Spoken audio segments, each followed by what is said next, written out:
Hi friends, welcome to my channel. இன்றைக்கி வந்து கொள்ளு ராகி கார பணியாரம் தான் எப்படி செய்கிறதுன்னு பார்க்க போகிறோம்.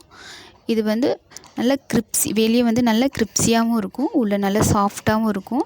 இந்த ஃபுட்டு வந்து வெயிட் லாஸ் பண்ணுறவங்க வந்து இது வந்து அடிக்கடி எடுத்துக்கிட்டாங்க அப்படின்னா வெயிட் லாஸ் பண்ணுறதுக்கு ரொம்ப ரொம்ப ஹெல்ப் பண்ணும். அது நல்ல டேஸ்ட்டாகவும் இருக்கும். நம்ம குழந்தைங்களுக்கு இந்த மாதிரி ஈவினிங் ஸ்நாக்ஸாக வந்து இதை செஞ்சு கொடுத்தோம் அப்படின்னா அவங்களுக்கும் குழந்தைங்க வளர்கிறதுக்கும் ரொம்ப ரொம்ப ஹெல்ப் பண்ணும். ஸோ நான் அந்தளவுக்கு நல்ல ஹெல்த்தியான ஃபுட்டு. ஸோ வாங்க எப்படி செய்கிறதுன்னு பார்க்கலாம். வீடியோ பார்க்குறதுக்கு முன்னாடி நம்ம சேனலை வித் யூ சிவராம் சேனலை சப்ஸ்கிரைப் பண்ணிவிடுங்க, பெல் பட்டனையும் கிளிக் பண்ணிவிடுங்க.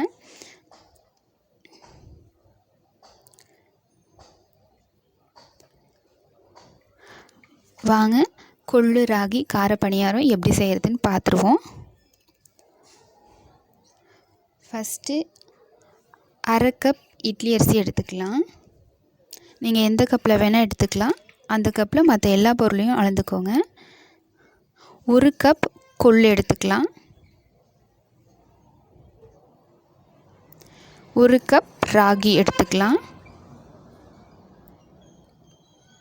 ஒரு டீஸ்பூன் வெந்தயம்.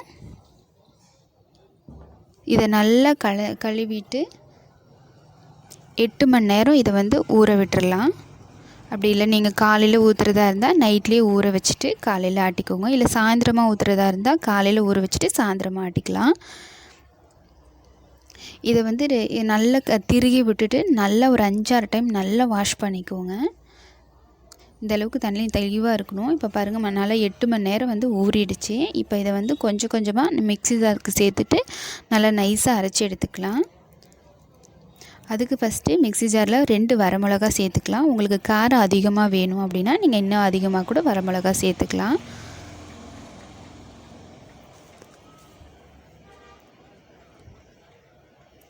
கொஞ்சம் கொஞ்சமாக சேர்த்துட்டு நல்லா இட்லி மாவு பதத்துக்கு அரைச்சி எடுத்துக்கலாம்.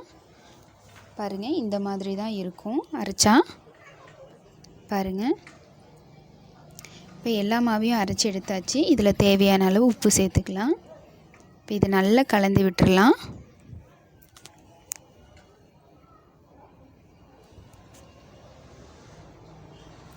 நமக்கு ரொம்ப வந்து மாவு வந்து கெட்டியாக இருக்கக்கூடாது. இட்லி மாவு பக்குவத்துக்கு கொஞ்சம் இட்லி மாவு அளவு கெட்டியாக இருந்தால் போதும்.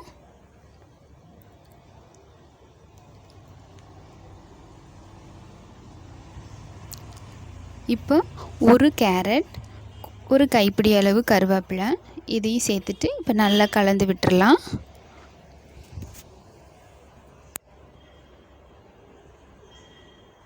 நம்ம கேரட் சேர்க்குறதுனால அதுவும் நமக்கு ஹெல்த்தியாக தான் இருக்கும்.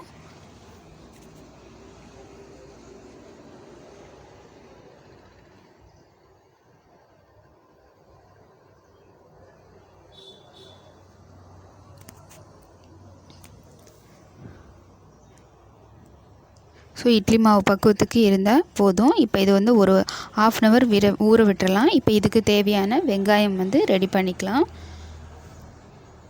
1 டீஸ்பூன் எண்ணெய் சேர்த்துட்டு 1 டீஸ்பூன் கடுகு, 1/2 டீஸ்பூன் சோம்பு, அது கூட இஞ்சி, பச்சை மிளகாய் இதெல்லாம் சேர்த்துட்டு நல்லா ரோஸ்ட் ஆகிற வரைக்கும் அந்த பச்சை மிளகாயை வறுத்துட்டு அதுக்கப்புறமா 2 பெரிய வெங்காயத்தை பொடியாக கட் பண்ணிவிட்டு அதையும் சேர்த்துக்கலாம். அது கூட வெங்காயம் வந்து சீக்கிரமாக வதங்கிறதுக்காக அது கூட தேவையான அளவு உப்பு சேர்த்துக்கலாம். வெங்காயத்துக்கு மட்டும் உப்பு சேர்த்தா போதும், ஏன்னா நம்ம மாவில் வந்து ஆல்ரெடி உப்பு சேர்த்துருக்கோம்.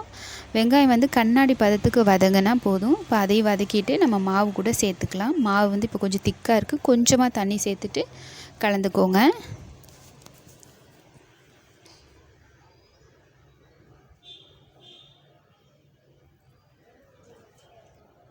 இந்த டைமில் உங்களுக்கு கொத்தமல்லி தழை இருந்தால் அதையும் இது கூட கலந்து விட்டுக்கலாம் சேர்த்துட்டு. இப்போ குழிப்பணியார கல்லில் அடுப்பில் வச்சுட்டு நல்லா சூடுபடுத்திக்கலாம். சூடுபடுத்திட்டு ஆயில் சேர்த்துக்கலாம். ஆயில் வந்து கொஞ்சம் கூடுதலாக சேர்க்கணும், அப்போ தான் இந்த கொள்ளு ராகியும் நல்லா வேகும்.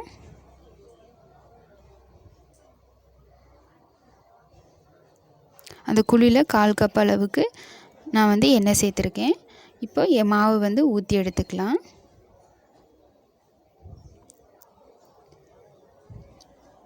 மாவு வந்து நல்லா குழிப்பணியாரக்கல்ல ஊற்றுனதுக்கப்புறம் ரொம்ப நேரம் வைக்காமல் ஒரு 2 நிமிஷத்தில் திருப்பி விட்டுறணும். மேலே வந்து மாவாக இருக்கும்போதே நம்ம திருப்பி விட்டுறணும். அப்போ தான் நமக்கு எல்லா பக்கமும் ஒரே மாதிரி ஈவனாக நல்லா மொறுமொறுன்னு ப்ரௌனாக வெந்து வந்திருக்கும். பால் மாதிரி ஷேப்பில் நல்லா அழகாக வந்து வெந்திருக்கும்.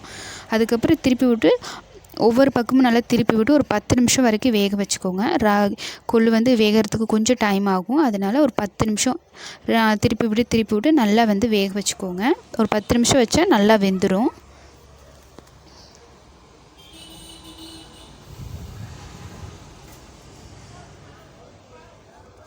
திருப்பி போட்டுட்டு அதுக்கு மேலே கொஞ்சமாக எண்ணெய் சேர்த்துக்கோங்க.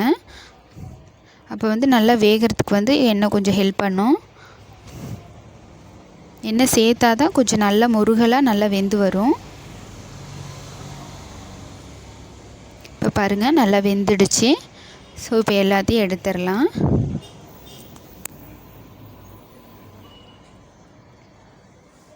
இப்போ இதே மாதிரி மீதி இருக்க மாவையும் ஊற்றி எடுத்துடலாம்.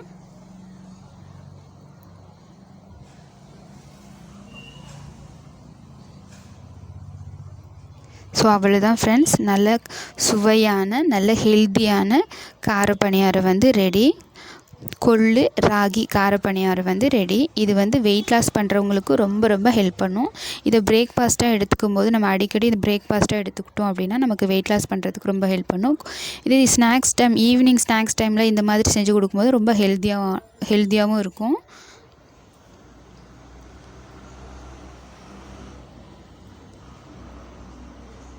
பாருங்கள் எந்த அளவுக்கு நல்லா ப்ரௌனாக நல்லா வெந்திருக்குன்னு. அதே அந்தளவுக்கு நல்லா டேஸ்ட்டாகவும் இருக்கும். ஸோ வீடியோ பிடிச்சிருந்தா லைக் பண்ணுங்கள், ஷேர் மறக்காமல் நம்ம சேனலை சப்ஸ்கிரைப் பண்ணுங்கள், பெல் பட்டனையும் கிளிக் பண்ணிவிடுங்க. Okay friends, thank you.